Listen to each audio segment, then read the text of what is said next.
G'day and welcome, I'm Scott from ScottsHobbyz. Today I'm making a mini forge for heat treating knives and small blacksmithing projects. I am using a Hebel block measuring 600 by 200 by 125 or a little under 24 by 8 by 5 inches. They're also known as AAC blocks, which stands for autoclaved aerated concrete. This one cost me around $10 from Bunnings, and I'm sawing this with a cheap plasterboard saw. These are so soft that just about anything would work. Just don't use a good saw, and it's very dusty, so make sure to have a respirator on. I can't imagine it'd be very fun to get that stuff in your lungs. So here I'm just trying to neaten up the sides a bit, and by drawing two diagonal lines from corner to corner, you'll find the center of any square or rectangle, so that will tell us where to drill. I do this on both sides, as I made this one 8 inches or 20 centimeters long, and I can drill the hole all the way through by drilling from both sides, since the drill bit isn't long enough. But it turns out you can get an extender for them, but I didn't have one at the time.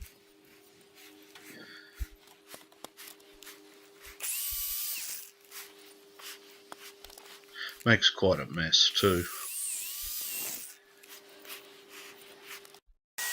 This is the first time I've ever vacuumed a paver or the lawn, so that was a little strange, but I didn't want that stuff going everywhere, so thought I'd clean it up.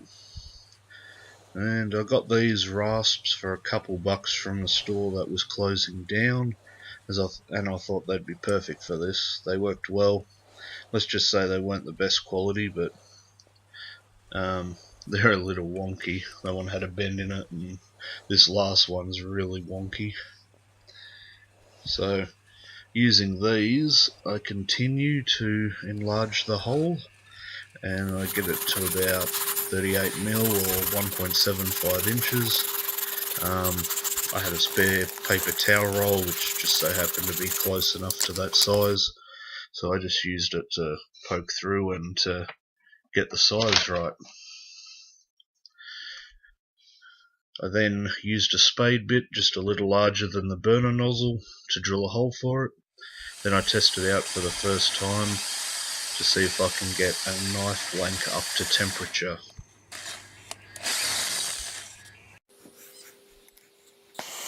And use tongs and not your hands like I did.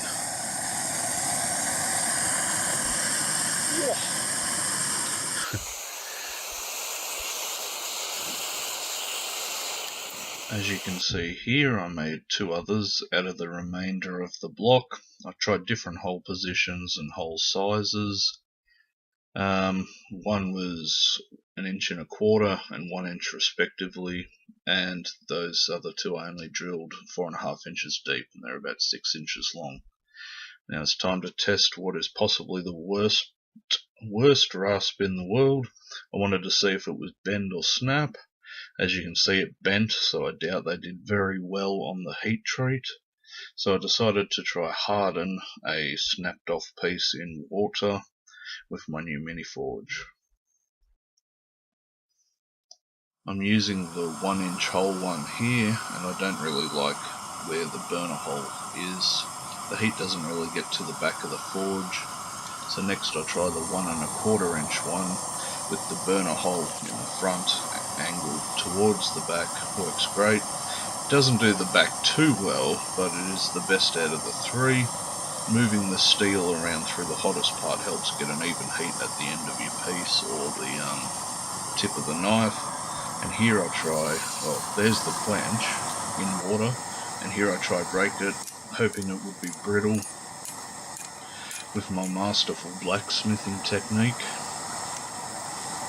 As you can see, it didn't harden, so basically I had 3 mild steel rasps, but hey, they did what I wanted of them. The 1.25 inch forge quickly became my favourite, and the hole angled in the front the best I've found so far. Just playing with that mild steel knife blank again. Only took about 2 minutes to get to temperature with propane. The torch I'm using here is a Burns-O-Matic TS8000 and a hose that connects it to an 8.5 kilogram propane bottle.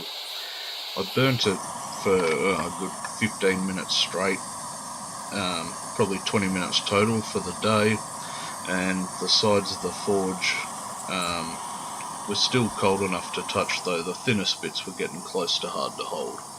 Then stuck a 5/8 inch rod in there, and it took about 8 minutes to heat it up till it was hot enough to forge, so probably a bit much for the mini forge. As the bricks aren't actually meant for this, they will break down.